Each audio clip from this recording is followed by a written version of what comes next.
బాగున్నారమ్మా? అందరం బాగున్నాం మేము. మీరు బాగుండాలా, బాగుండి కూడాము అందంగా ఉండాలి కదా. బాగుంటే సరిపోదు, అందంగా ఉండాలా. మన ఒంట్లో ఏమీ లేకుండా ఉండాలి. అది మాత్రం ఉంటేనే ఇది నేను పెట్టేది మీరు చూడగలరు. ఇది ఎవరికి తెలవదు అని లేదు, ప్రతి ఒక్కళ్ళకి తెలిసింది. ఇప్పుడు తెలియని వాళ్ళు ఎవరున్నారు? నేను వీడియో పెట్టాక తెలియని వాళ్ళు కూడా తెలుసుకున్నారు అన్నీ. అదే చెప్తాను, పెద్దమ్మా నువ్వు వీడియో పెట్టాక మాకేం ఇవన్నీ పనికొస్తాయని మాకు తెలీదు. ఇప్పుడు మీరు పెట్టిన తర్వాత మాకు అన్నీ మేము వాడుతున్నాం, మాకు అన్నీ పనికొస్తున్నాయి అని చెప్పి అంటున్నారు. కొత్త వాళ్ళు కూడా అడుగుతున్నారు అదే పని.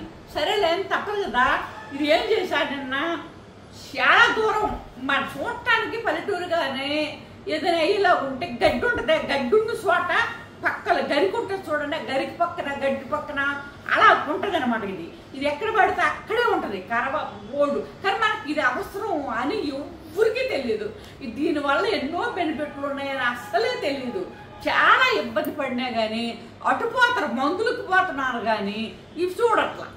ఇవి చూస్తేగా తెలిసింది. చూడండి ఒకసారి మీరు, మీ దగ్గరికి పెడుతున్నాడు పువ్వు చూడండి ఏ రకంగా ఉంటుందో. ఒకసారి పువ్వును కూడా చూసి మీరు అన్నీ కరెక్ట్గా చూడాలి. మళ్ళీ రేపు పొద్దున మీరు వాడుకుంటేటప్పుడు ఇది కాక ఏరేది ఎత్తే పనికిరాదు. అందుకని చెప్తున్నాను నేను వివరంగా. అర్థమైందా? ఇప్పుడు దీంతో మనం ఎన్నో ఉన్నాయి చేసుకోవాల్సినవి, కానీ నేను చేసేది ఇప్పుడు ఒక్కటే చేస్తున్నాను. ఎందుకంటే చిన్నవాళ్ళ కాంచి పెద్దవాళ్ళ వరకు అలా పెద్దవాళ్ళకి ఎలాగ పండుతుంది కదా మా తల. పెద్దవాళ్ళు ఇంకా దాని గురించి అవసరం లేదు, కానీ చెప్పాలి కదా, చెప్తున్నా. చిన్నవాళ్ళ కాంచి పెద్దవాళ్ళ వరకు ప్రతి ఒక్కరు కూడా ఇది సైడ్ ఎఫెక్ట్ కాదు. ఇది మన గొర్రెలు, మేకలు, ఆవులు, గేదెలు అన్నీ తింటాయి.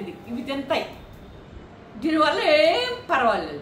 అందుకని చెప్తున్నాను, ఫస్ట్ నుంచి లాస్ట్ వరకు చూడండి, లైక్లు ఇవ్వండి, సపోర్ట్గా రండి, సబ్స్క్రైబ్ మాత్రం చెయ్యండి. కంపల్సరీ అది చెయ్యాలి కదా. మరి నేను అడిగేది అది ఒక్కటే కదా.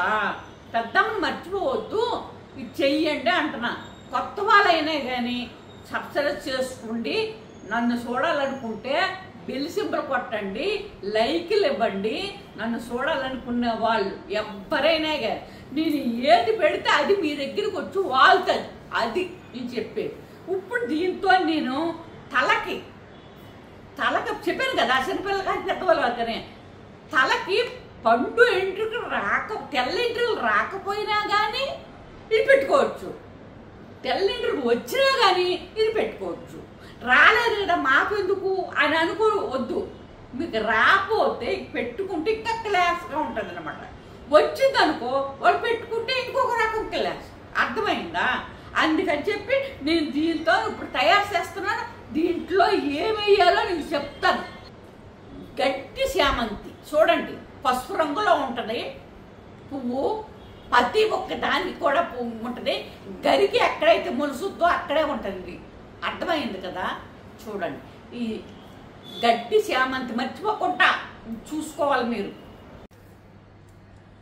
ఇవి చూడండి అమ్మా, ఈ మెంతులు. ఈ మెంతులు మనకి విపరీతమైన పని చేస్తాయి. ఈ మెంతి పొడి అంటే మామూలు షాపులు అంటే కొనకూడదురా. మనం గింజలు మెంతులు తెచ్చేసుకొని మనం వేపుకుని లేదంటే పచ్చివి అయితే పచ్చివే ఏదో ఒక రకంగా వాడుకుంటే మంచి. అసలు బట్ట తల మీద ఎంట్రుకలు లేని వాళ్ళకి కూడా వచ్చినాయి నేను పెడితే ఈ పౌడరు. అర్థమైందా?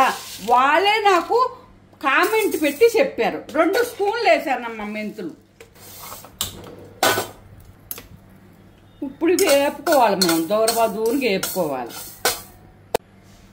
నలుపు వచ్చేదాకా వేపుకోవాలి దగ్గరుండి. చూడండి అమ్మా, మెంతులు ఇలా మాడాయో ఇలా నల్లగా మాడిపోవాలన్నమాట. చేతితో మనం పట్టుకుంటే సిరిగిపోతాయి.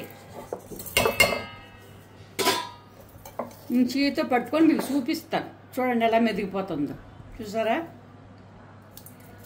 ఇప్పుడు ఇవి మనం మిర్చి పట్టుకొని రావాలి. కలంజి అమ్మ ఇది, ఒకసారి చూడండి. కలంజి కంపల్సరీ వేసుకోవాలి. మెంతులు వేసుకున్నాము, కలంజి కూడా అలాగే వేసేసుకోండి. ఇప్పుడు 2 కలిసి మనం మిర్చి చేసుకుని వద్దాం. కలుంజు అంటే మీరు ఏమన్నా కొత్తగా వచ్చిందేమో అని అనుకోక్కర్లా. ఆయుర్వేదం షాపుల్లో దొరికితే సూపర్ మార్కెట్లలో కూడా ఉంటాయి ఉల్లిత్తనాలు. ఇప్పుడు మూత పెడతాను చూడండి. ఎంత మెత్తగా నలిగిందో చూసారా పౌడరు. చూడండి ఇంత మెత్తగా నలిగించుకోవాలి. ఆవ నూనె అండి చూడండి ఒకసారి. మెరుగు ఆవాళ్ళు ఉన్నాయి చూసారా. ఆవ నూనె అన్నమాట నేను వేసేది. మీరు ఆవ నూనె వేసుకోవాలి.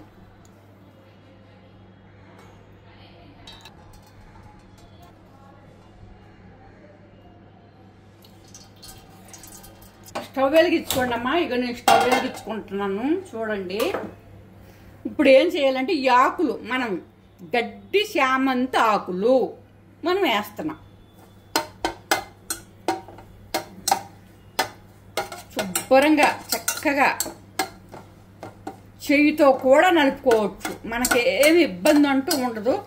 కొద్ది జాగ్రత్తగా మీరు ఇది చేసుకుంటే చిన్నవాళ్ళు కానీ పెద్దవాళ్ళ వరకు కూడా మంచి తేజస్వమైన కలర్ వస్తుంది. చాలా బాగుంటుంది. ఇవి మాత్రం చూడు ఎలాగ ఏగుతున్నాయో. ఈ పచ్చిగా కలర్ ఉన్నాయి చూసారా అవి ఉండకూడదు. అది పోయేదాకా ఏగాల. చూడండి ఎలా ఏగినాయో ఒకసారి మీరే చూడండి. చూసారా ఇలా వచ్చిన దాకా వేపుకోవాలన్నమాట. వేపుకున్న తర్వాత మనం ఇప్పుడు తయారు చేసుకున్నాం పౌడరు, ఆ పౌడర్ వేయాలి.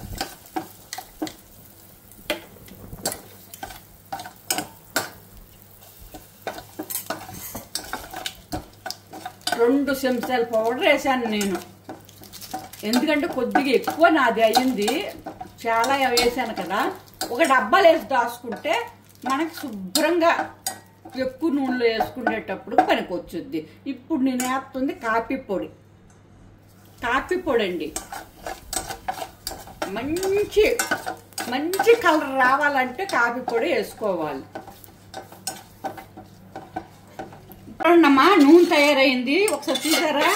ఇదంతా ఆకు ఎలా అయిపోయిందో చూడండి. ఆకు కూడా మెత్తగా ఇందులో నూనెలోను చేరిపోయి చక్కగా అయింది. ఇప్పుడు మనం ఇలా ఉంటున్నా కూడా రాసుకోవాలి. ఇలా ఉంటుండగానే వడపోయకూడదు అసలు. మీ ఇష్టం, కావాలంటే వడపోసుకోండి, ఏం పర్వాలేదు. కానీ నేనైతే మాత్రం ఇలాగే వాడుతా. చూడండి అమ్మ నూనె ఒకసారి చూడండి. ఇప్పుడు నేనేం చేస్తానంటే గోరువెచ్చగా ఉంది, నేనే రాసుకుందామని రాసుకుంటున్నాను. ఇప్పుడు చిన్నపిల్లలు కానీ పెద్దవాళ్ళ వరకు అన్నాను కదా. అందులో ఎవరికైనా సరే నల్ల ఎంట్రుకలో ఉండి పండు ఎంట్రుకలు రాకపోతే రాసుకోవచ్చు. మళ్ళీ ఇంకెప్పుడు రాకోకుండా ఆగిపోతాయి కదా. అందుకని చెప్పి ఇప్పుడు నేను చేస్తున్నాను చూడు మసాజ్. అలా రాసుకుంటప్పుడు మసాజ్ చేసుకోవాలి. కొద్దిగా నూనె గోరువెచ్చగా చేసుకొని ఒక గిన్నెలో తీసుకొని రాసుకోవాలి. పెద్ద చిన్న తేడా ఏమీ లేదు. వైటి ఏరు వస్తుంది అని అనుకున్న వాళ్ళు రాసుకోవచ్చు, రాని వాళ్ళు కూడా రాసుకోవచ్చు. ఇది గడ్డి శామంతి మీ ఇళ్ళకాడ పత్తి దగ్గరే ఉంటుంది. మీరు జాగ్రత్తగా దాన్ని వాష్ చేసుకుంటే చాలా చాలా బాగుంటుంది. ఇప్పుడు మామూలు కొబ్బరి నూనె అది మనం రాసుకుంటాం కదా డైలీ, అలాగే రాసేసుకోండి. మీరు రాసేసుకొని మీ పనులు మీరు చేసుకోవచ్చు. మీరు ఎక్కడికి వెళ్ళండి, ఏం పర్వాలేదు. మీరు తాన్నం ఎప్పుడు చేస్తాం అనుకుంటే అప్పుడు చెయ్యండి. ఇది రాసాము చెయ్యక తప్పదు అనేం లేదు. ఓకేనా?